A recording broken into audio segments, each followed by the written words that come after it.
Let us start our first question of the fifth one, जो कि first question का ही part है। और इस क्वेश्चन में हमको दिया है कि वापस डिटरमाइन करना है कि रिफ्लेक्सिव, सिमेट्रिक और ट्रांजिटिव है या नहीं। ठीक है, और सेट जो दिया है, क्या दिया, relation R in a set A of human beings. जो ए जो सेट गिवन है ना, वो किसका सेट दिया, ह्यूमन बींग्स का। ह्यूमन बींग्स कौन है, हम लोग। ठीक है, in a town at a particular time. In a town, town मतलब किसी भी कस्बे, किसी शहर या किसी ऐसी जगह पर, वहां पर जो ह्यूमन बींग्स है उनका सेट गिवन है किसी पर्टिकुलर टाइम का। अब आपको जो सेट गिवन है ह्यूमन बींग्स का, क्या बोला उन्होंने, फर्स्ट क्वेश्चन जो है हमारा, R equals x comma Y such that x and y work at the same place. X और वाई कहां, एक ही जगह पर काम करते हैं। अब हमें रिफ्लेक्सिव निकालना है, सिमेट्रिक निकालना है एंड ट्रांजिटिव निकालना है। ठीक है, तो पहला देखते हैं हम रिफ्लेक्सिव।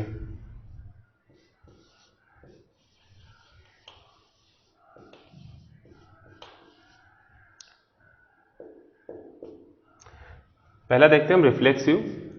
रिफ्लेक्सिव निकालने के लिए आप खुद जानते हो यहां पर क्या करना पड़ेगा, x and y work at the same place. मतलब ये जो वाई है ना, इसको भी एक्स से रिप्लेस करना पड़ेगा, क्योंकि पता है ना डबलेट्स बनते हैं। तो y, if you replace this y, तो आपको क्या मिलेगा, एक्स। तो मतलब हम क्या लिख सकते हैं, x and x work at the same place. तो ये पॉसिबल है या नहीं रिलेशन, कैसे, देखिएगा, समझना। हमारे पास कोई एक्स है, एक्स से एक्स की इमेज बनती है, तभी हमारा रिलेशन क्या होता है, पॉसिबल होता है। ठीक है, अब ये कैसे पॉसिबल होगा, मैं आपसे कहता हूं कि ये कोई प्लेस है जहां पर काम करता है, ये हमारा एक्स है।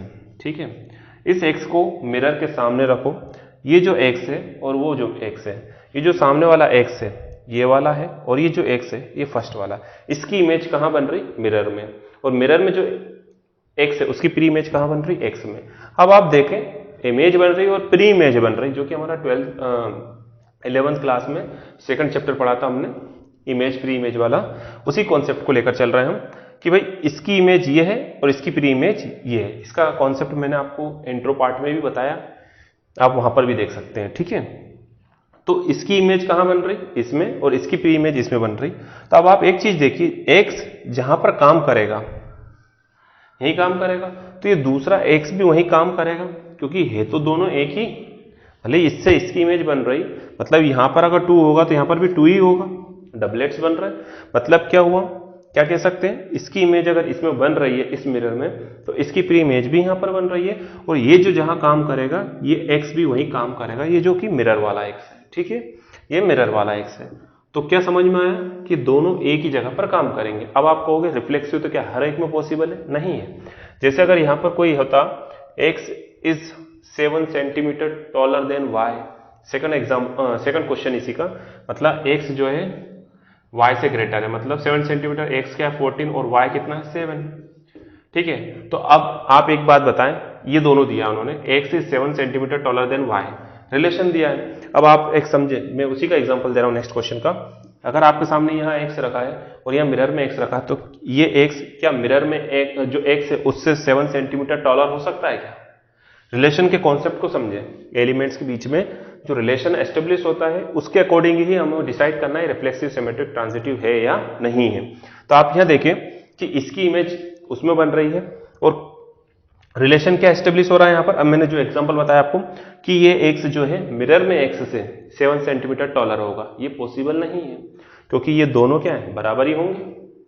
ठीक है, ये जहां काम करता है वहीं ये काम करेगा, लेकिन ये खुद से, मतलब जैसे ये, मतलब कहने का अलग अलग एलिमेंट भले बोल रहा है, लेकिन है तो एक ही एलिमेंट। तो ये जहां काम करता है तो वहीं ये दूसरा एक्स है तो एक ही ना, एक ही जगह काम करेंगे।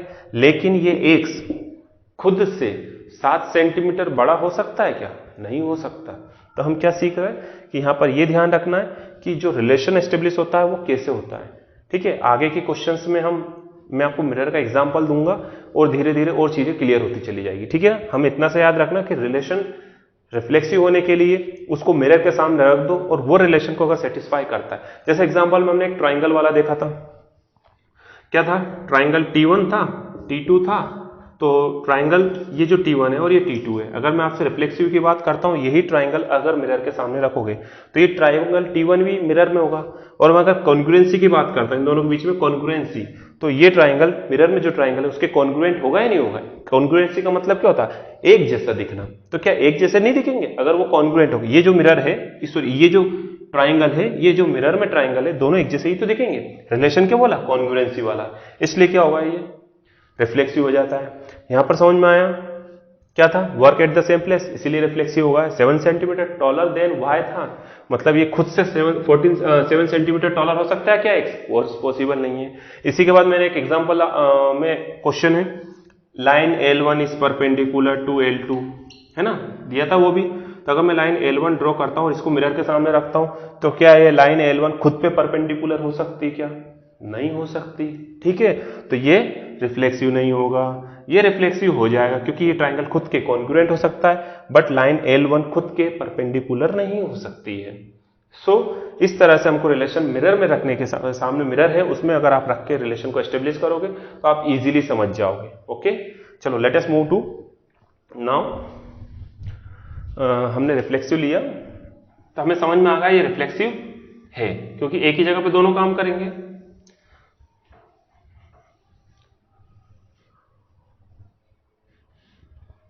तो हम क्या लिखेंगे, x common x belongs to R। फिर इसके आगे मैं लिख देता हूं, नीचे लिखने की जगह मैं साइड में लिख रहा हूं स्पेस कम होने की वजह से। ठीक है, तो आपको नीचे ही लिखना है, रिलेशन R इज रिफ्लेक्सिव। ठीक, अब हम देखते हैं नेक्स्ट, सिमेट्रिक।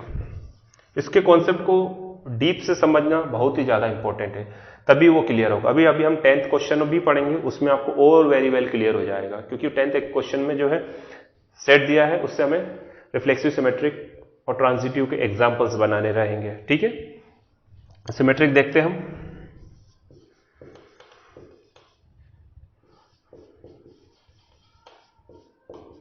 सिमेट्रिक में आप भी जानते हैं इफ वाली कंडीशन आती है। इफ वाली कंडीशन आती है तो हमें इंप्लाइज वाली कंडीशन को सेटिस्फाई करना होता है। कैसे, if x comma y belongs to R, if x comma y belongs to R, मतलब क्या हुआ, जहां पर x काम करता वहीं y काम करेगा।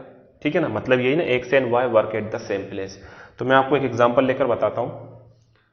ये हमने एक प्लेस लिया जहां पर x काम कर रहा है, तो वहीं पर y काम करेगा। ये तो हमारी इफ वाली कंडीशन गिवन है, सॉरी इफ वाली कंडीशन गिवन है, मतलब x and y work at the same place. तो अब आप एक बात बताएं, जब इनकी प्लेसेस चेंज करते हैं, प्लेसेस चेंज करना मतलब y कोमा, अगर x comma y belongs to R है ना, तो y कोमा x भी बिलोंग करेगा R को, करेगा, क्योंकि जहां पर y काम करता है वहीं x काम करता है ना। सो इट इज क्लियर है कि भाई जहां पर x काम करेगा वहीं y काम करेगा, जहां पर y काम करेगा वहीं x काम करेगा, क्योंकि प्लेस पर समझो, जो यहां पर भी वही कॉन्सेप्ट बैठेगा। सिमेट्रिक में भी हमें यही प्रॉब्लम आएगी कि अगर जैसे एक एग्जांपल दिया था, उसमें दिया था ना x is 7 centimetre taller than y, कितना है ये, x y 14 माना, और सॉरी x 14 माना, और x कितना, सॉरी x 14 है और y को हमने कितना कंसीडर किया, 7। तो अब आप देखें कि x is greater than y है, तो x comma y belongs to R, but y comma x अगर मैं लिखता हूं तो क्या y x से 7 सेंटीमीटर ग्रेटर हो सकता है, क्या नहीं हो सकता ना, तो this relation is not possible. ठीक है, तो यहां पर हमें ये छोटी छोटी चीजों को ध्यान में रखना है। सिमेट्रिक कैसे पॉसिबल होता है उस चीज को डीप से समझना है। एक बार अगर आप कॉन्सेप्ट लेकर बैठ गए, समझ में आया, so there will not be any problem. Okay, now let me rub this.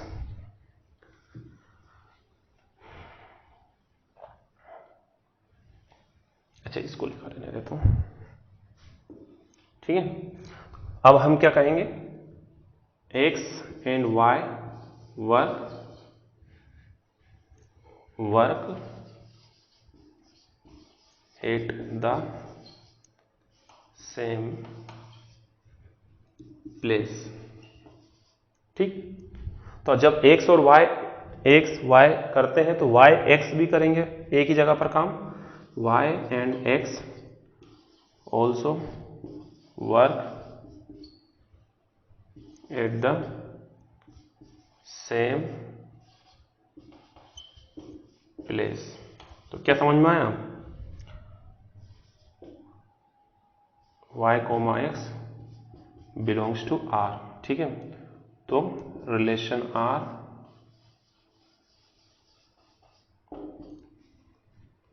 Is symmetric.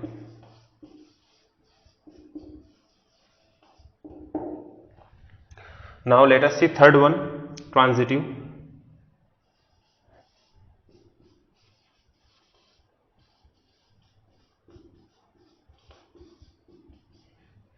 Transitive में हमने देखा है इफ वाली कंडीशन अगर आती है तो, और इफ वाली कंडीशन को अगर वो फेल करता है तो ही हम उस ट्रांजिटिव को फेल माना जाता है।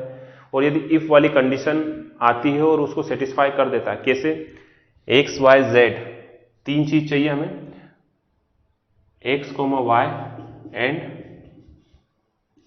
वाई कोमा जेड, तीसरा एलिमेंट क्या लेंगे हम, Z belongs to are.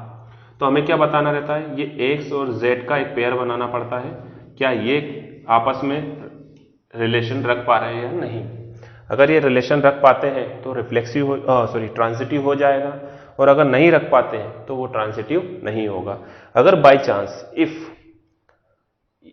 X comma y वाली कंडीशन क्रिएट होती है और वाई कोमा जेड वाली कंडीशन क्रिएट नहीं हो पाती, सिर्फ यहां तक आता है, ठीक है, सिर्फ इतना आता है, और ये तो हमने माना है, तो ये पॉसिबल हुआ है। लेकिन आगे जब कुछ क्वेश्चंस कराऊंगा मैं, डी वाला और ई वाला क्वेश्चन जब कराऊंगा तब उसमें क्लियर हो जाएगा हम वाई जेड क्यों नहीं मानेंगे। दूसरी बात, डी वाला जो क्वेश्चन कराया है और ई वाला, दोनों में क्वेश्चन नंबर मैंने सेम ही डाल दिया, डी डी यहां पर, तो आप देख लीजिएगा क्वेश्चन अलग है लेकिन दोनों में डी डी ही डाला है, तो उस चीज को ध्यान रखना। एक पहला डी वाला क्वेश्चन है x is wife of y, और ई वाला क्वेश्चन है x is father of Y, ठीक है। तो ई लिखना मैंने भूल गया हूं, वहां पर डी ही लिखा है, तो ध्यान रखिएगा आप, ठीक है, कंफ्यूज नहीं होना। तो मैं आपको क्या बता रहा था कि ये एक्स कोमा वाई बिलोंग कर रहा है आर को, वाई कोमा जेड बिलोंग कर रहा है आर को। इफ वाली कंडीशन हमारी सिर्फ इतनी होती है, ये कंडीशन हम मन से लेते हैं, लेकिन ये पॉसिबल कब हुआ कि ये समझ में आ रहा है कि x and y work at the same place, तो हम ये मन से ले सकते हैं y and z also work at the same place, ये हम मन से ले सकते हैं। अब आप कहोगे उसमें कैसे नहीं लेंगे, तो उसमें आपको कंडीशन समझ में जाएगी क्यों नहीं लिया हमने, ठीक है। अभी हम इतना समझते हैं, x and y work at the same place, y and z work at the same place, ठीक है। तो अब आप एक बात बताएं मुझे, क्या एक्स और जेड एक ही जगह पर काम नहीं करेंगे क्या? X and y work at the same place, y and z work at the same place तो यही है, तो x और z भी तो एक ही जगह पर काम करेंगे। तो क्या समझ में आ रहा है कि रिलेशन x और z को भी सेटिस्फाई कर रहा है, that means it is transitive. Okay, now let us write in words, if x, y belongs to relation r and y, z belongs to relation r, ठीक है। तो आप सिंपल सी फर्स्ट के लिए लिख दो, x and y work at the same place, ठीक, and y and z work at the same place, and using this concept, समझ में आया, using this concept we can say x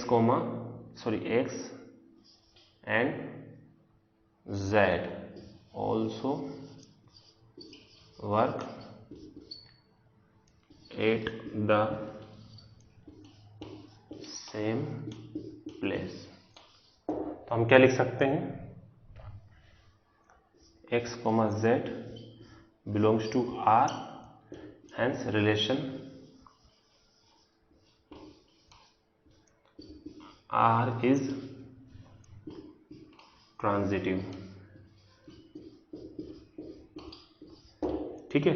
तो आप लास्ट में लिख सकते हो कि relation relation R is reflexive, symmetric and transitive, तीनों है। ठीक है, आप नीचे लिखते हैं ना, the relation R is reflexive, symmetric and transitive, तीनों है।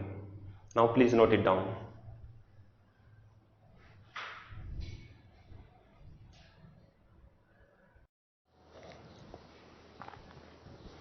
Now second question of the fifth one. ठीक है, इन दिस क्वेश्चन ऑल्सो हमें रिफ्लेक्सिव, सिमेट्रिक और ट्रांजिटिव ही बताना है। ठीक है, अब रिफ्लेक्सिव, सिमेट्रिक और ट्रांजिटिव बताना है तो सेट क्या दिया है, वही दिया है, सेट ऑफ ह्यूमन बींग्स। ठीक है, तो अब पहले सेट लिख लेते हैं, a equal set of human beings.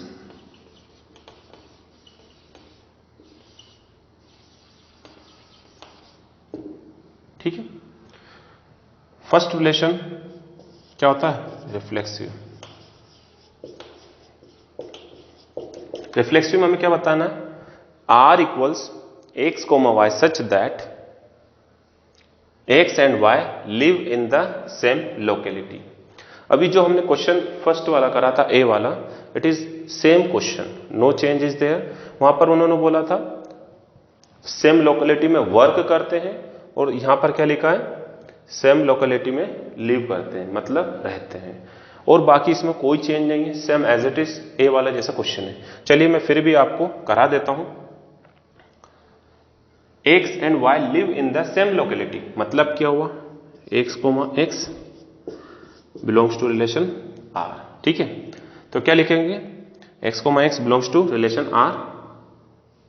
यहां पर आप खुद देखें, ये कोई एक्स है, ये सामने मिरर है, मिरर में जो एक्स मिरर में होगा वही यहां पे, ये दोनों एक ही जगह पर रहते हैं ना, नहीं रहते, क्योंकि ये जहां पर रहेगा वहीं वो मिरर वाला एक्स रहेगा, और वो मिरर वाला एक्स जहां रहेगा वही यहां रहेगा, तो दोनों सेम ही प्लेस पर रह रहा है, तो क्या बोलेंगे, live in the same locality. So relation R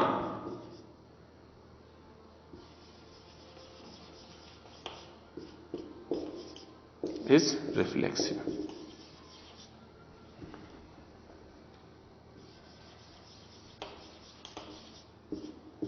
relation, reflexive relation. ठीक है, नेक्स्ट देखते हैं सिमेट्रिक। सिमेट्रिक क्या होता है, अभी सीखा था हमने।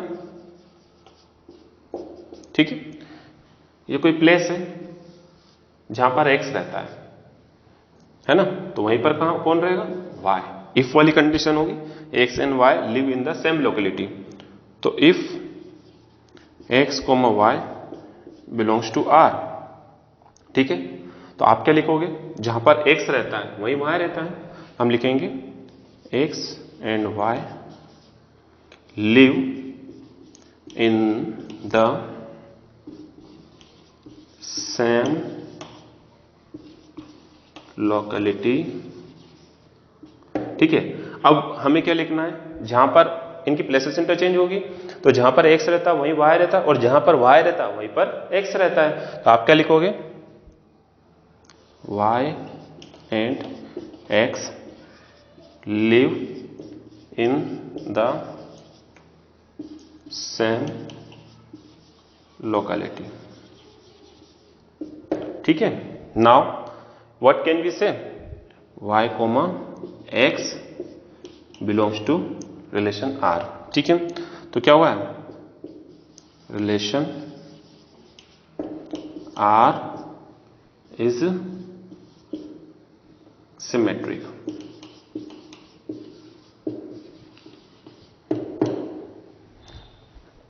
नेक्स्ट देखते हैं, कौन सा देखेंगे अब हम, transitive.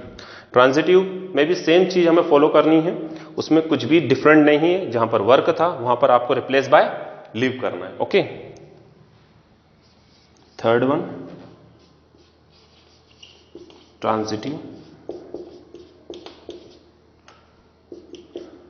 If x comma y belongs to relation R and y comma z belongs to relation R. मतलब क्या हुआ, जहां पर x रहता है, मतलब जहां पर x रहेगा वहीं y रहेगा, और जहां पर y रहेगा वहीं कौन रहेगा, z।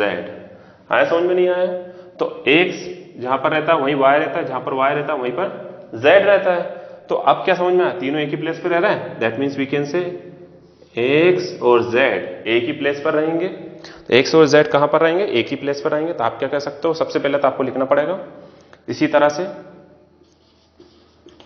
x and y live in the same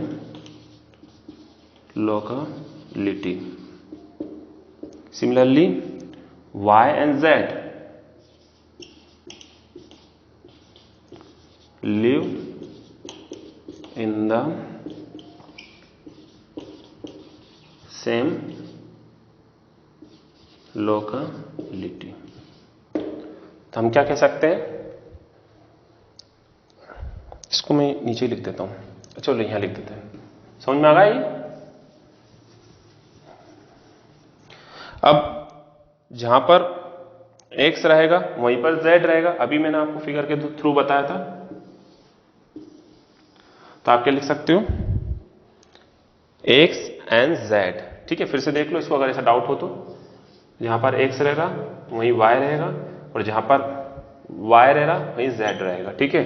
तो x और y एक जगह पर रह रहा है, y और z एक जगह पर रह रहा है, तो x और z भी एक जगह पर रहेगा, ठीक है। Now we can simply write over there x and z also live in the same locality. Okay, that means we can say here x, z belongs to relation R, ठीक है। तब आप यहां क्या लिखोगे, जब x और z बिलोंग कर गए रिलेशन R को, तो relation R is transitive.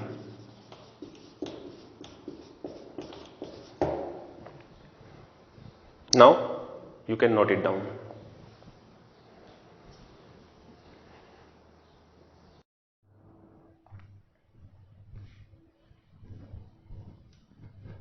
Now see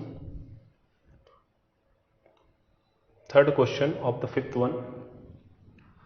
जैसे कि हमें सेट जो गिवन है, relation R in the set A of human beings, मतलब ह्यूमन बींग्स का सेट गिवन है। फिफ्थ क्वेश्चन में हमें 5 क्वेश्चन और है, मतलब total A B C D E question है, हम थर्ड वाला कर रहे हैं इसमें अभी। तो सेट ए क्या है, ह्यूमन बींग्स का सेट है इन अ टाउन, वही किसी टाउन में एट अ पर्टिकुलर टाइम, किसी पर्टिकुलर टाइम पर। तो relation R equals x comma y, x is exactly 7 centimetre taller than y, x क्या है, y से 7 सेंटीमीटर टॉलर है, ठीक है। तो यहां पर हमें वही रिफ्लेक्सिव, सिमेट्रिक और ट्रांजिटिव बताना है, ये है या नहीं, ठीक है। तो सबसे पहले हम देखते हैं, सेट लिखते हैं। हम क्या लिखते हैं, सबसे पहले सेट लिखते हैं।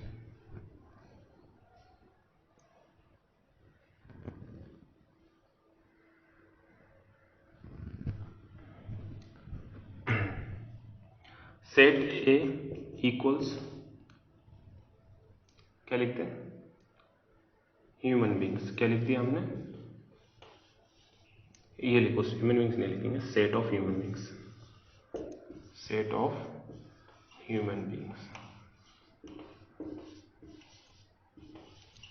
अब सेट ऑफ ह्यूमन बींग्स हमने लिख दिया। अब हमें तीनों रिलेशन बताना वो एग्जैक्टली एग्जिस्ट करते हैं या नहीं। तो first part is that reflexive,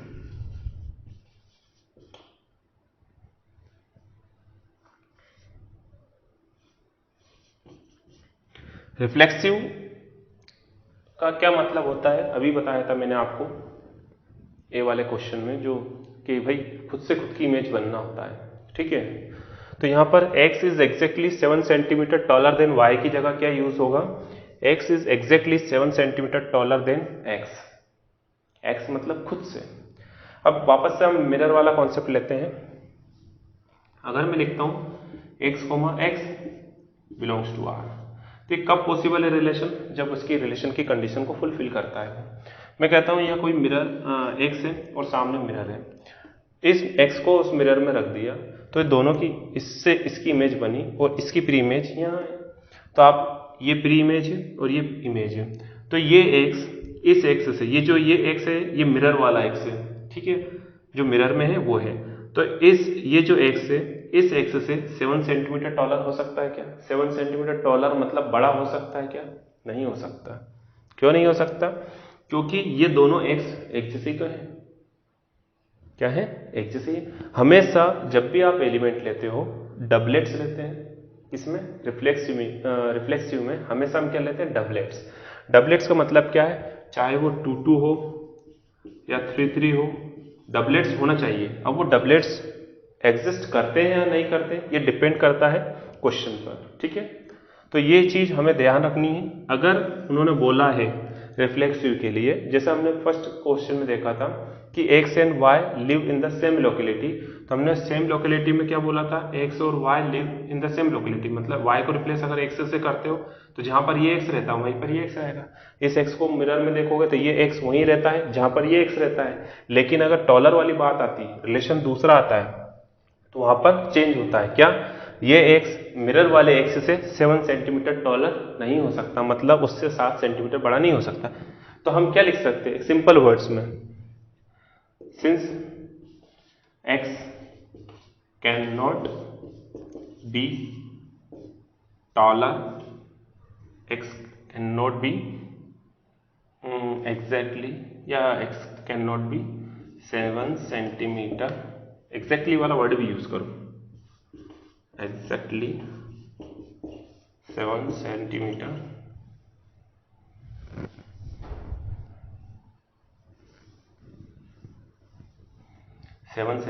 taller than itself. जब x खुद से 7 सेंटीमीटर टॉलर नहीं हो सकता, that means we can say relation R is not reflexive. So we can write here x comma x does not belong to relation R. Hence relation R is not reflexive. Okay, now let us see next one, that is symmetric. In symmetric क्या होता है? पहले if वाली condition देखते हैं। If वाली condition क्या कहती है? इफ वाली कंडीशन ये कहती है अगर x और y किसी रिलेशन में आते हैं तो y और x भी रिलेशन में आएंगे, मतलब वही कॉन्सेप्ट बैठना चाहिए रिलेशन का। कैसे देखते हैं? If x, y belongs to R, ठीक है, x, y belongs to R, मतलब x is exactly 7 centimetre taller than y, ठीक है। मतलब हम क्या सीख रहे हैं? अगर x 14 है तो y ऑब्वियस सी बात है 7 सेंटीमीटर ही होगा, ठीक है। मतलब इसका कहना तो यही है ना इफ कंडीशन में, if x, y belongs to R, if exactly x is exactly 7 centimetre taller than y, मतलब x 7 सेंटीमीटर टॉलर होगा। मतलब इसका कहना क्या हुआ? x, y बिलोंग करेंगे रिलेशन R को। अगर मैं इनकी प्लेसेस इंटरचेंज कर देता हूँ, y, x लिखता हूँ, बिलोंग्स R करता हूँ। अब आप मुझे ये बताएं, इसका मतलब था x टॉलर था y से 7 सेंटीमीटर, इसका मतलब क्या होगा? y x से 7 सेंटीमीटर टॉलर होना चाहिए। लेकिन जो हमने हाइट एज्यूम करी है, आप डिफरेंस वाली हाइट कुछ भी ले लो, क्योंकि पहली कंडीशन को इफ वाली कंडीशन गिवन है, उसके थ्रू ही हम काम कर रहे हैं। तो क्या अब y x से 7 सेंटीमीटर टॉलर हो सकता है क्या? नहीं हो सकता ना, क्योंकि एक बार आपने अगर x को 7 सेंटीमीटर टॉलर मान लिया है तो फिर वो जो हाइट जो भी होगी उनकी वो एज इट इज ही रहेगी। डिफरेंस ऑफ द हाइट कितना है? 7 सेंटीमीटर, तो 7 सेंटीमीटर ही रहेगा, ठीक है। तो इससे क्या समझ में आया कि y, x does not belongs to relation R. ठीक है, मतलब y x से 7 सेंटीमीटर टॉलर नहीं होगा। ठीक है, तो y भी हम क्या लिखे, y but y is not exactly 7 centimetre taller than y। ठीक, तो y, x does not belongs to r, मतलब ये रिलेशन को बिलोंग नहीं कर रहा है। अब क्या कहेंगे, जब बिलोंग नहीं कर रहा है तो रिलेशन r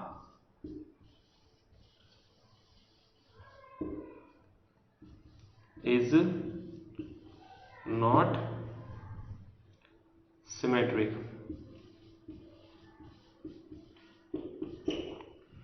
ठीक है, now last one, transitive, third one. Transitive में क्या कहते हैं,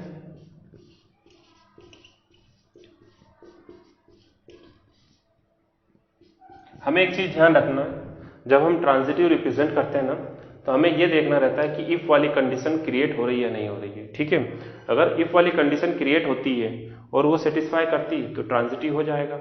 अगर इफ वाली कंडीशन क्रिएट होने के बाद और वो इंप्लाइज वाली, जैसे a, b, b, c, और फिर a, c अगर सेटिस्फाई करता है तो ही वो ट्रांजिटिव होगा। और इफ a, b और b, c भी नहीं आ पा रहा है रिलेशन में, वो क्यों नहीं आ पा रहा है, कैसे नहीं आ पा रहा, अभी हम जब d वाला और e वाला जब क्वेश्चन करेंगे उसमें आपको क्लियर हो जाएगा वो a, b आ रहा लेकिन b, c क्यों नहीं आ पाया। ठीक है, उस क्वेश्चन में आपको समझ में जाएगा।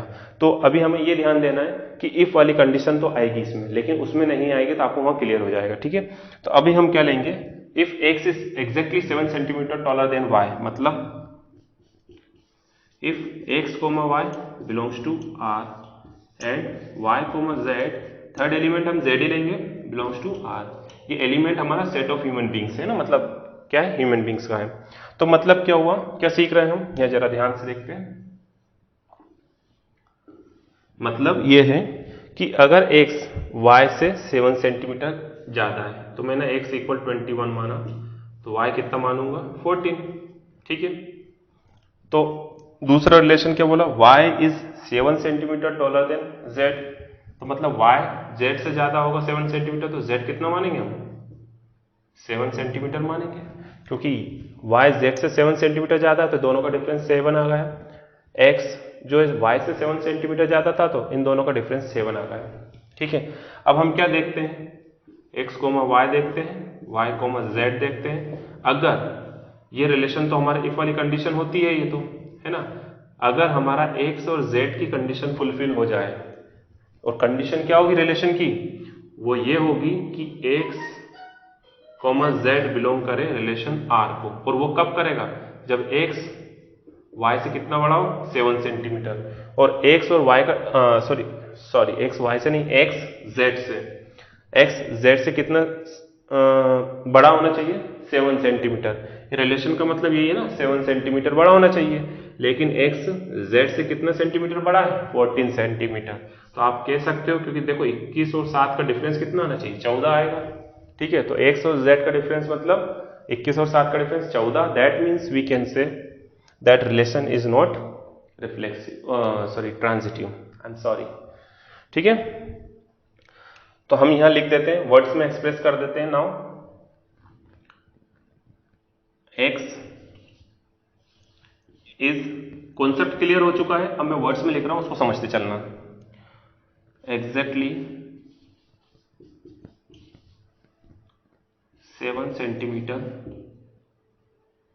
Taller than y, y is exactly 7 centimetre taller then z। ठीक है, अब हमने क्या देखा, बट x और z का पेयर लेना है। कुछ बच्चे गलती से, हमने ये जो पेयर लिया भले ही ट्रांजिटिव नहीं हो रहा, कुछ बच्चे गलती से x और z को zx लिख देते हैं, और वो भले ही वो ट्रांजिटिव ना है, ये भी लिख दिया आपने कि ZX ट्रांजिटिव नहीं है, तो ये गलत हो जाता है। ये फर्स्ट है तो ये फर्स्ट ही रहेगा, ये सेकंड है तो ये सेकंड ही रहेगा, तो फर्स्ट की पोजीशन पर फर्स्ट और ये सेकंड की पोजीशन पर सेकंड, ऐसा ध्यान रख लेना, ठीक है। तो ये फर्स्ट एलिमेंट और ये लास्ट एलिमेंट आपस में रिलेशन एस्टेब्लिश करते हैं। ट्रांजिटिव के अंदर अगर वो आ जाता है तो वो ट्रांजिटिव हो जाएगा, अदरवाइज नहीं होगा। But this can not be taken, आप इसको ना लें, ठीक है। एक्स जेड को ही ले, फर्स्ट एलिमेंट और लास्ट एलिमेंट का पेयर, फर्स्ट पोजीशन यहाँ है तो फर्स्ट, ये सेकंड पोजीशन सेकंड, ठीक है। जेड एक्स ना ले, ये गलती ना करें, ठीक है। चलिए अब y is exactly 7 centimetre taller then z, तो x और z का अगर हम रिलेशन देखें तो x z से 7 सेंटीमीटर टॉलर नहीं हो सकता। हम क्या लिखेंगे, but x can not be 7 centimetre taller then z। अब मैं ये चीज साइड में लिख रहा हूं, x can not be 7 centimetre taller then z। इसमें एग्जैक्टली वर्ड लिख लेना, implies x, z does not belongs to relation R, hence relation R is not transitive. तो हम क्या कह सकते हैं, रिलेशन R जो है ना तो वो रिफ्लेक्सिव है, ना ही वो सिमेट्रिक है, ना ही वो ट्रांजिटिव है, ठीक है। तो आपको क्या लिखना पड़ेगा, रिलेशन R, एक लाइन और लिख देना, relation R is neither reflexive nor symmetric nor transitive, ठीक है। Now note it down.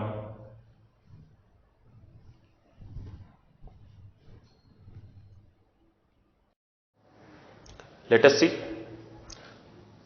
D1 fifth question का है ये, ऑफ द फर्स्ट क्वेश्चन का।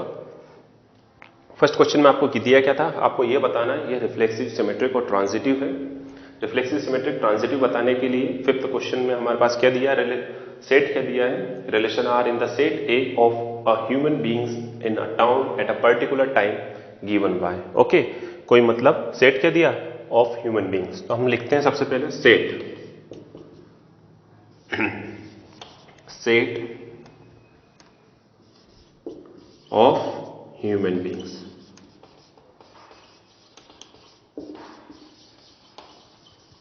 ठीक है, अब क्वेश्चन क्या दिया, R equals set builder form में जो लिखा है X comma Y such that X is wife of Y. X किसकी वाइफ है, वाई की। अब X is wife of Y मतलब इसमें आपको पहला रिलेशन क्या दिखाना है, रिफ्लेक्सिव।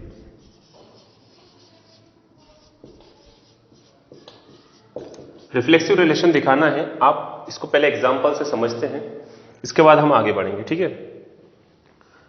देखिए ये जो डबलेट बनते हैं, डबलेट्स बनते हैं, तो मतलब x is wife of y की जगह क्या होगा, x is wife of x. ठीक है, तो मतलब हमारा रिलेशन बनेगा x comma x belongs to relation R, मतलब x is wife of X.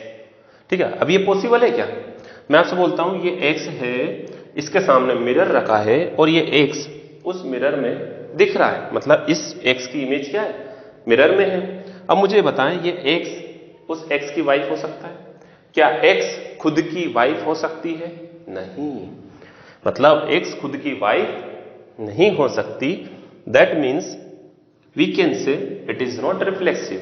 अब आप कहोगे अनदर एग्जांपल लेते हैं, जैसे हमने ट्राइंगल वाला लिया था याद हो तो, ट्राइंगल T1। ठीक है, अब ये ट्राइंगल अगर मिरर के सामने रखा है तो, और उसमें मैंने बताया था ट्राइंगल T1 और T2 क्या बताया था, T1 और T2 क्या थे, कॉन्ग्रुएंट थे, तो कॉन्ग्रुएंसी वाला रिलेशन बताना था। ये जो ट्राइंगल है मिरर के सामने रखा है, तो ये ट्राइंगल उस ट्राइंगल के कॉन्ग्रुएंट होगा। क्यों, क्योंकि वो दोनों ट्राइंगल एक जैसे। कॉन्ग्रुएंसी का मतलब क्या होना चाहिए, एक जैसे होना। जब एक जैसे होना तो मतलब वो सेटिस्फाई कर रहा है हमारी कंडीशन को, हमारे रिलेशन को, लेकिन यहां सेटिस्फाई नहीं कर रहा ना, जैसे आप खुद ही हो, कोई लेडी है, क्या वो खुद की वाइफ हो सकती है? नहीं हो सकती, नहीं हो सकती ना। So x, since x can not be wife of itself, ठीक। So x comma x does not belongs to relation R, comma R is not reflexive.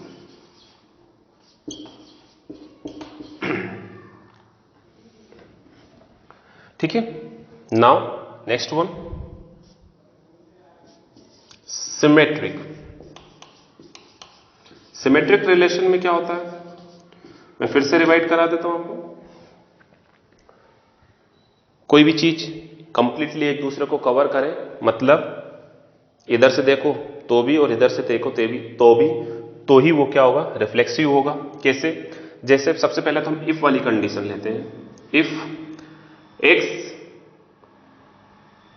Coma y belongs to relation R, x comma y belongs to relation R मतलब x is wife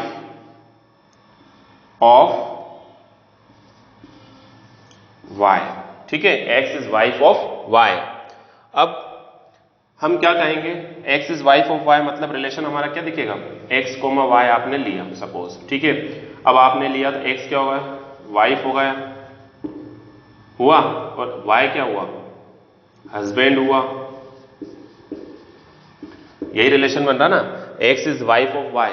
अब आप मुझे ये बताएं, इनकी places interchange करेंगे तो Y comma x आएगा, तो ये जो एक्स वाई था इसी वजह से क्या हुआ, X is wife of Y, ठीक है। अगर मैं आपसे कहता हूं वाई को यहां लिख दिया और एक्स को यहां लिख दिया तो वाई कोमा एक्स मतलब क्या हुआ, Y is wife of x.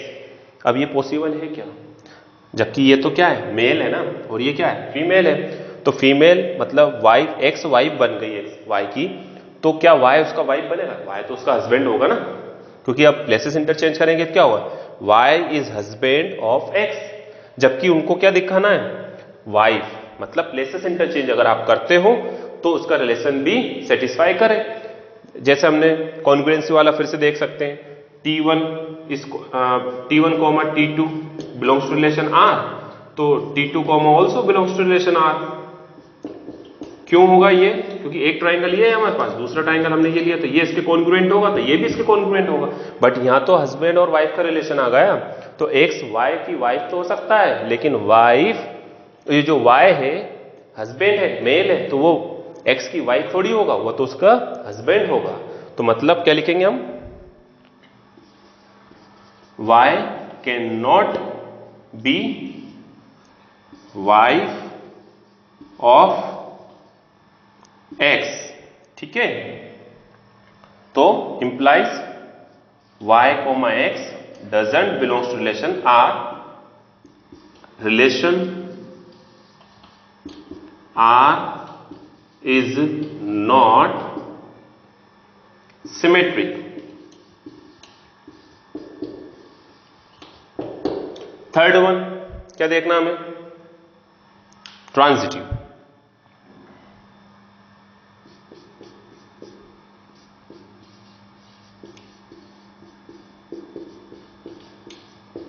Transitive में क्या होता है, हमें 3 एलिमेंट्स के पेयर लेने होते हैं। कितने एलिमेंट्स के पेयर लेने होते हैं, 3 एलिमेंट्स के।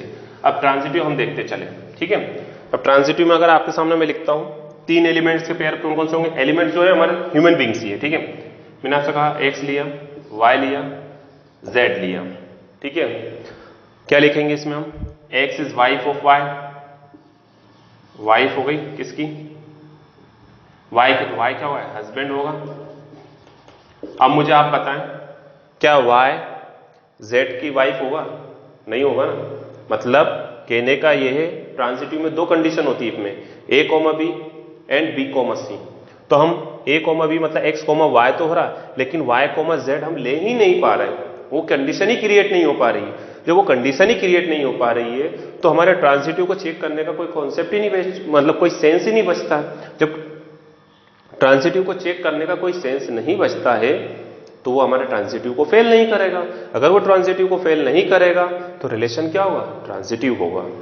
फिर से समझना, इसमें x, y, but y can not be wife of z, नहीं हो सकता। तो मतलब क्या हुआ, इफ वाली कंडीशन ही नहीं आई। इफ वाली कंडीशन नहीं आई तो उसने हमारे ट्रांजिटिव को फेल नहीं करा। ट्रांजिटिव अगर फेल करता x, y, z, ठीक है, और फिर x, z अगर नहीं आता तो वो हमारी ट्रांजिटिव कंडीशन को फेल करता। ठीक है, जैसे मैंने एक एग्जांपल दिखाया था आपको, x जहां रहता है वहीं y रहता है, जहां y रहता है वहीं z रहता है, ये कंडीशन पॉसिबल है। x जहां रहता है वहीं y रहता है, जहां y रहता है वहीं z रहता है, ये कंडीशन पॉसिबल है। तो हम कह सकते थे x और x वहीं रहेगा जहां z रहेगा, लेकिन मैं कहता हूं कि x वाइफ है y की, तो y z की वाइफ हो सकता है क्या, नहीं हो सकता। ये नेचुरल अंडरस्टैंडिंग है कि ये तो मेल है, फीमेल बन ही नहीं पाएगा ना, तो फीमेल नहीं बन पाएगा तो इफ वाली कंडीशन भी क्रिएट नहीं हो रही। इफ वाली कंडीशन क्रिएट नहीं हो रही तो वो हमारे ट्रांजिटिव को फेल नहीं कर रहा है। समझ गए। एक और एग्जांपल लेकर दिखाता हूं आपको मैं, समझना। कोई सेट लेता हूं मैं, चलो मैं यही लिख देता हूं। कोई सेट लिया मैंने ए, इसके एलिमेंट मैंने ले लिया 1 2 3, ठीक है। रिलेशन आर मैंने बताया आपको 1, 2, 2, 3, ठीक है। नेक्स्ट रिलेशन लिया 1, 2, ये हो गया। फिर नेक्स्ट लिया 1, 2 और 3, 1। अब आप मुझे बताएं इसमें ट्रांजिटिव कौन कौन से होंगे। देखिएगा 1, 2 ए बी बन रहा है, बी सी बन रहा है, बन रहा नहीं बन रहा, तो मतलब हमें यहां ए सी भी चाहिए था, नहीं चाहिए था, तो इसने हमारे ट्रांजिटिव को फेल कर दिया, तो ये ट्रांजिटिव नहीं होगा। अब इसमें आप देखें ए, बी, मतलब 1, 2 बन रहा है और इसने ट्रांजिटिव की कोई कंडीशन क्रिएट ही नहीं हो पाई, तो वो ट्रांजिटिव को फेल ही नहीं करेगा। जैसे इसमें ये सेम कंडीशन यही है, ठीक है, तो वो y, z क्रिएट ही नहीं हो पा रहा, तो ये ट्रांजिटिव होगा। लास्ट वन देखते हैं 1, 2 x, y बन रहा है, y, z बन रहा है क्या, 2 से कुछ बन रहा है क्या, नहीं बन रहा। जब 2 से कुछ नहीं बन रहा है तो क्या करें, जब 2 से कुछ नहीं बन रहा है तो ये रिलेशन हमारे ट्रांजिटिव को फेल नहीं कर रहा है। अगर ये ट्रांजिटिव को फेल नहीं कर रहा है that means this relation is transitive. Now you got it. अगर आपको और क्लियर करना है तो इंट्रो वीडियो में आपको मैंने एग्जाम्पल लेके बिल्कुल जीरो से क्लियर करा है। इसके बाद हमारे पास एक्सरसाइज में 10th क्वेश्चन और आएगा, उसमें इस चीज को बिल्कुल डीप से और समझ में आ जाएगा, क्योंकि एग्जाम्पल्स अलोंग विद एग्जाम्पल हम सीखेंगे उस चीज को, ठीक है। तो ये ट्रांजिटिव होगा या नहीं होगा, क्योंकि इसमें ट्रांजिटिव वाली इफ वाली कंडीशन को फेल नहीं कर रहा है, तो ये ट्रांजिटिव हो गया। आप ध्यान रखिएगा, ये मिस्टेक हमसे generally most of the time होती है, अधिकतर हमसे यही मिस्टेक होती है कि ये ट्रांजिटिव फेल मतलब ये ट्रांजिटिव क्यों हो गया, है ना। इसमें हमारा पेयर तो बना ही नहीं, कौन सा पेयर नहीं बना, ए बी, बी सी, और ये एसी वाला पेयर तो बना ही नहीं, तो फिर ट्रांजिटिव तो फेल हो जाना चाहिए था। लेकिन ट्रांजिटिव जब फेल होता है जब बीसी भी साथ में आता है, या बीसी बन पा रहा है क्या, मतलब y, z बन रहा है, जब वो बन ही नहीं रहा तो ट्रांजिटिव को फेल नहीं करा। दैट मीन्स ओवरऑल हमें ये याद रखना है, इफ वाली कंडीशन अगर आती है, कौन सी, if x, y belongs to r and y, z belongs to r, अगर ये कंडीशन आती है और वो अगर हमारी x, z को अगर फेल करता है तो ही वो ट्रांजिटिव नहीं होगा, ठीक है, फेल करता है, ठीक है। तो अब आप एक बात बताएं, इसमें x, y है बट y, z नहीं है, ठीक है। तो क्या लिखोगे, x, y, यस ये पॉसिबल है। क्या लिखोगे, x is y of y, ठीक है, but y can not be wife of z, ठीक है। सो यहां लिख देता हूं मैं,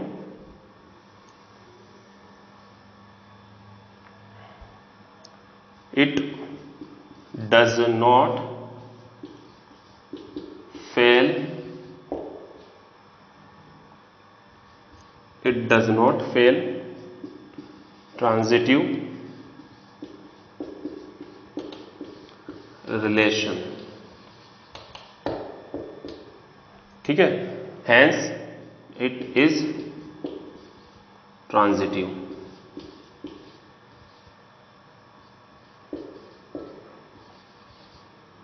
relation,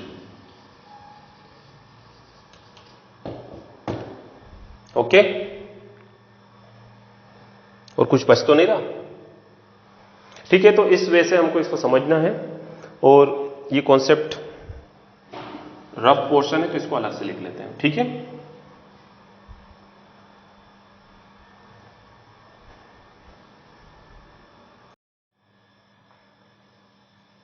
okay, next question. Next question क्या है हमारा? r equals x, y such that x is father of y, ठीक है।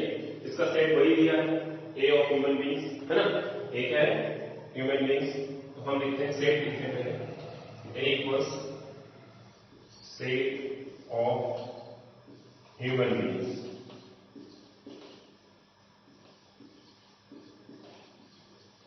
ठीक है। सेट ऑफ ह्यूमन बीइंग्स लिख दिया हमने। अब आपको इसमें ये देखना है कि जो रिलेशन r गिवन है x, y such that x is father of y, x is father of y, आप खुद से कॉन्सेप्ट बताता हूं रिफ्लेक्सिव के लिए। x is father of y और x आपके सामने यहां है, आपके सामने यहां है x, और वो किस वजह से बनेगा? x को माइनस बिलोंग्स रिलेशन। हाँ, रिफ्लेक्सिव वाली चीज बता दूं अभी मैं। यहां x लिखा, ये x के सामने मिरर है, और मिरर में जो x है, क्या ये x मिरर में x का फादर हो सकता है क्या? मतलब ये x इस x का फादर हो सकता है क्या? मतलब ये दोनों एक जैसे ही है ना, क्या वो x खुद का फादर बन सकता है क्या? नहीं बन सकता ना। या x यूं बोलता मैं, ये x खुद के कॉन्ग्रुएंट है, हाँ खुद के कॉन्ग्रुएंट हो सकता है। खुद के सिमिलर है, तो खुद के सिमिलर हो सकता है। खुद से पैरेलल है, अगर कोई लाइन का सेट होता तो सिमिलर मतलब ट्राइंगल की बात कर रहा हूं, और पैरेलल वाली बात आती लाइन। अगर x कोई लाइन का सेट हो, मतलब सेट कोई होता लाइन का, तो खुद के पैरेलल है, हाँ पैरेलल हो सकता है, ये लाइन खुद के पैरेलल हो सकती है, ठीक है। Line itself is parallel to itself, ठीक है। तो क्या समझ में आया कि लाइन खुद के पैरेलल हो सकती है, लेकिन क्या जो x जो है ह्यूमन बीइंग्स खुद का फादर बन सकता है क्या? नहीं बन सकता। वो खुद का फादर नहीं बन सकता, therefore we can say reflexive relation लेते हैं। Reflexive, since x can not be father of itself, ठीक है। So what we can say here? We can say here x, x doesn't belong to relation R, implies relation R is not reflexive. Next क्या देखना हमें? Next हमें देखना है symmetric. Symmetric में भी हमने सीखा है ऑलरेडी। क्या सीखा है कि अगर कोई इस तरह से रखा है तो इस तरह से देखोगे तो भी सेम लिखना चाहिए, या फिर x, y का अगर रिलेशन में बिलोंग कर रहा है तो क्या होना चाहिए? y, x भी बिलोंग करना चाहिए। कैसे? जरा भी हम देखते हैं दूसरा सिमेट्रिक।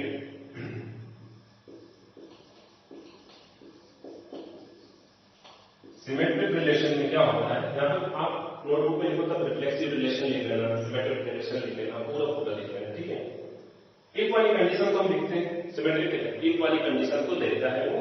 तो एक वाली condition if x is father of y, मतलब if x, y belongs to R, मतलब x is father of y। समझ में आया? तो मतलब क्या समझ रहे हैं हम? x तो y जो दिया ना, x क्या हुआ? फादर होगा, तो y ऑब्वियसली बात क्या होगा? सन होगा, ठीक है। अब इनकी प्लेसेस इंटरचेंज करें तो मतलब x is father of y, तो y is father of x होना चाहिए, जबकि यहाँ तो y क्या है, सन है। तो क्या बेटा बाप का बाप हो सकता है क्या? पॉसिबल ही नहीं है। तो हम क्या कह सकते हैं कि भाई ये जो सन है ये सन ही रहेगा, ये जो फादर है फादर ही रहेगा, तो ये इसका फादर नहीं हो सकता। Therefore this relation can not be possible, इस रिलेशन को हम नहीं एक्सेप्ट कर सकते। तो हम क्या कहेंगे, but y can not be father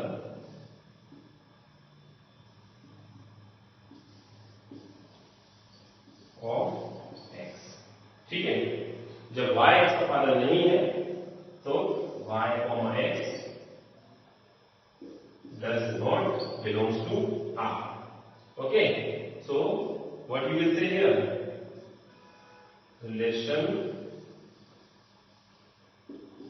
R is not symmetric. Now last one क्या है, ट्रांजिटिव। ट्रांजिटिव को सोल्व करने के लिए हमें दो चीज देखनी है। इफ वाली कंडीशन अगर आती है, अगर इफ वाली कंडीशन आती है और वो इफ वाली कंडीशन को फेल करता है तो हमारा ट्रांजिटिव फेल हो जाएगा। अगर इफ वाली कंडीशन ही नहीं बनती, कैसे a, b है और b, c नहीं आ पाता है, ठीक है, तो वो इफ वाली कंडीशन नहीं बनी तो हमारा ट्रांजिटिव फेल कर ही नहीं पाएगा, तो मतलब रिलेशन ट्रांजिटिव हो जाता है। चलो हम देखते हैं अब इस क्वेश्चन में क्या रिलेशन में इफ वाली कंडीशन बन रही क्या। थर्ड ट्रांजिटिव,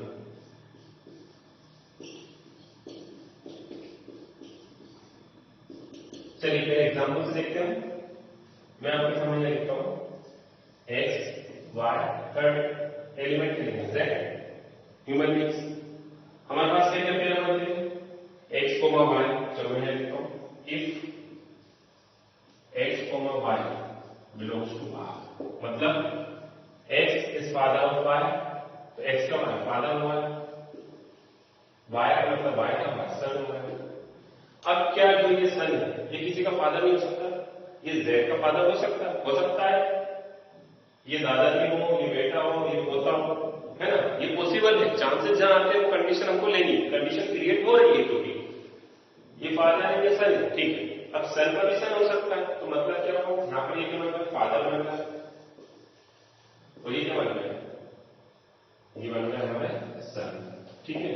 तो अब आप एक बात बताएं, y और x में रिलेशन अगर देखेंगे तो x is father of y और z में रिलेशन देखेंगे तो y is father of z। अगर आप x और z का रिलेशन देखोगे तो इसके पिताजी ये, इसके पिताजी कौन होंगे, ये, तो ये तो x तो इसके दादाजी हो गए, मतलब ग्रैंडफादर हो गए, और हमें चाहिए क्या, फादर ओनली। तो ये रिलेशन पॉसिबल हो रहा है क्या, ट्रांजिटिव में क्या दिखाना रहता है, क्या दिखाना रहता है, x और y का पेयर बना, फिर y z का पेयर बनाते हैं, देन एट लास्ट हम किसका बनाते हैं, x और z का। तो ये रिलेशन हमारा पॉसिबल हो रहा है क्या, नहीं हो रहा है। जब ये रिलेशन हमारा पॉसिबल नहीं हो रहा है तो ट्रांजिटिव की इफ वाली कंडीशन क्रिएट हो रही है, लेकिन उसको वह फेल कर रहा है, ठीक है। अब आपको ये ध्यान रखना है कि वो कंडीशन इफ वाली क्रिएट होती है और अगर उसको फेल कर देता है तो हमारा ट्रांजिटिव नहीं होगा। अगर वो इफ वाली कंडीशन ही क्रिएट नहीं होती है तो हमारा ट्रांजिटिव क्या होगा, फेल नहीं होगा। फेल नहीं होगा तो रिलेशन क्या हो जाएगा, ट्रांजिटिव, ठीक है। ये जरा सा कॉन्सेप्ट है, वो परमानेंट कंफ्यूज करता है, और most of the time book में भी ये आंसर, इसके जस्ट बाई वाला आंसर शायद गलत दिया है कुछ एनसीईआरटी बुक में कि भाई वो ट्रांजिटिव है, उन्होंने उसमें लिखा है कि वो रिलेशन ट्रांजिटिव है। कुछ पीडीएफ में जो आंसर शीट नेट से डाउनलोड करो उनमें भी लिखा है, जो वाइट बुक वाला बोला है कि वो ट्रांजिटिव नहीं है, जबकि मैंने बोला है आपसे रिलेशन जो है वो वाइट वाले क्वेश्चन में वो ट्रांजिटिव होगा, ठीक है। तो दो क्वेश्चन है एक्सरसाइज के, सेकंड क्वेश्चन, फर्स्ट का सेकंड क्वेश्चन होता है, और एक ये जो हमने कौन सा बनाया है, वाइट वाला बनाया था, वाइट वाला भी कुछ गलत दिया है कुछ बुक्स में, ठीक है। तो आप चेक कर लेना, जो मैंने कराया 100% ऑथेंटिक सही है वो, ठीक है। तो आपको यहाँ क्लियर हो गया, father, x is father of y, y is father of z, but x can not be father of Z. X क्या होगा? जेड का ग्रैंडफादर होगा। ठीक है, तो आप सिंपल वे में अपने ओन वर्ड्स में एक्सप्रेस करना, जरूरी नहीं मैंने ऐसा लिखा तो आपको ऐसे ही फॉलो करना। You can write in your own words, अपने ओन खुद के शब्दों में लिख सकते हो। ठीक है, and y over z belongs to r। देखिए y over z belongs to r ये होगा। नाउ क्या लिखेंगे? x is father of y and y is father of z। आगे लिखा हूं इसके, but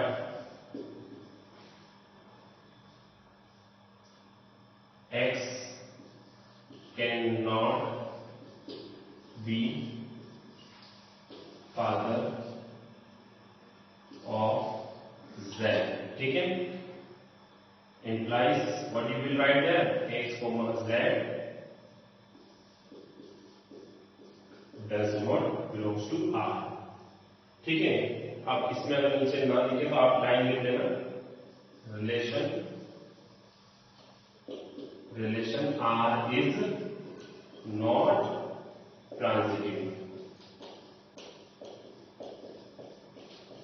अगर ये नीचे वाली लाइन ना लिख रही हो तो आप नीचे की लाइन लिखनी है, relation r is not transitive। और लिख रही है तो दैट्स ओके। ठीक है, तो क्या हुआ है, ये रिलेशन ना तो रिफ्लेक्सिव बचा है हमारे पास, ना ही सिमेट्रिक हुआ है और ना ही ट्रांजिटिव हुआ। तो एट लास्ट आप क्या लिखोगे? सॉरी, एक लाइन लिखना रहेगा आपको, hence the relation r is neither reflexive nor symmetric and nor transitive। ठीक है, इतना लास्ट में आप अपने लिख लेना।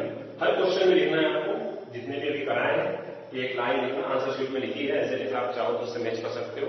जो जो रिफ्लेक्सिव वो लिख देना, और रिफ्लेक्सिव सिमेट्रिक ट्रांजिटिव नहीं है वो इधर और नाइदर नोर यूज करके आप आंसर लिख सकते हो। Okay, now you can note it down.